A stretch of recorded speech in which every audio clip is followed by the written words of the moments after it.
دعائے قنوت کی جگہ اور اس میں ہاتھ اٹھانے کا طریقہ۔ الحمدللہ والصلاة والسلام علی رسول اللہ۔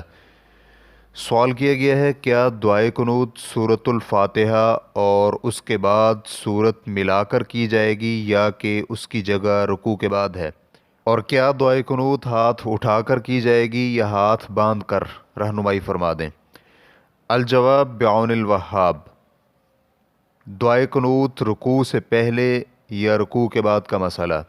شیخ ابن عثیمین رحمہ اللہ فرماتے ہیں اکثر احادیث اور جس پر اکثر اہل علم ہیں کہ دعائے قنوت رکوع کے بعد ہے، اور اگر وہ رکوع سے پہلے بھی کر لے تو اس میں کوئی حرج نہیں، اسے اختیار ہے کہ وہ قرات مکمل کرنے کے بعد رکوع کرے اور رکوع سے اٹھ کر سمیع اللہ لمن حمیدہ کہہ کر دعائے قنوت پڑھ لے، جیسا کہ نبی علیہ الصلاۃ والسلام سے اکثر روایات مروی ہیں اور اکثر اہل علم بھی اسی پر ہیں، یا پھر وہ قرات مکمل کرنے کے بعد دعائے قنوت کر لے اور پھر تکبیر کہہ کر رکوع کرے، اور یہ سب سنت میں وارد ہے۔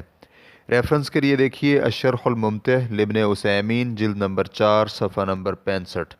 اور ہاتھ اٹھانے کا طریقہ اور وصف کچھ اس طرح ہے۔ علماء فرماتے ہیں اپنے سینہ تک ہاتھ بلند کرے اور بہت زیادہ اونچے نہ کرے، اور ہاتھوں کو پھیلائے اور اس کی ہتھیلیاں آسمان کی طرف ہونی چاہیے، اور اہل علم کی کلام سے ظاہر یہی ہوتا ہے کہ وہ اپنے ہاتھ ملا کر رکھے جیسے ان لوگوں کا حال ہوتا ہے جو کوئی چیز مانگتے ہوں، اور دونوں ہاتھوں کو ایک دوسرے سے دور اور کھول کر رکھنے کے متعلق تو میرے علم کے مطابق سنت میں کوئی دلیل نہیں، اور نہ ہی اہل علم کی کلام سے ثابت ہے۔ ریفرنس کے لیے دیکھیے الشرح الممتع لابن عثیمین جلد نمبر 4 صفحہ نمبر 25۔ واللہ تعالی اعلم۔